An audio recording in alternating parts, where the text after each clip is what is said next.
There's hardly a more quintessential Alberta sight than a field of Alberta wheat, and we like to think that our wheat is the best wheat in the world, which is why it was more than a little disconcerting last week when the Canadian Food Inspection Agency announced that it had found a rogue patch of genetically modified wheat somewhere on a road allowance in southern Alberta. The wheat sample was actually detected last year, but it took almost 12 months of testing for the Alberta government and the CFIA to determine that this wheat didn't match anything in any known database. It's genetically modified, but in Canada, we're not allowed to grow genetically modified wheat except in very tightly controlled test circumstances. And this little patch of wheat, it doesn't match anything that's ever been tested here, not completely. Now, no one's going to get sick from eating genetically modified wheat.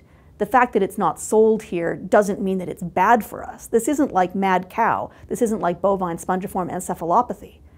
Nonetheless, there are lots of ugly echoes of what happened during the mad cow crisis happening now.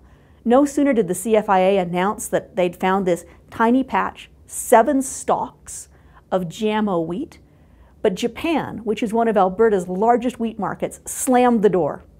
This week, South Korea followed suit. That's a big problem because getting access to the Japanese market is not easy. After the mad cow crisis, it took us a decade to get Alberta beef back into Japan. And right now, when we're putting the finishing touches on the Trans-Pacific Trade Partnership, right now when protectionism is everywhere and Canada needs as many international markets as possible, this is very bad news. I don't oppose the growing of GMO product. I think in a lot of ways, genetically modified organisms can be really helpful in dealing with international food shortages.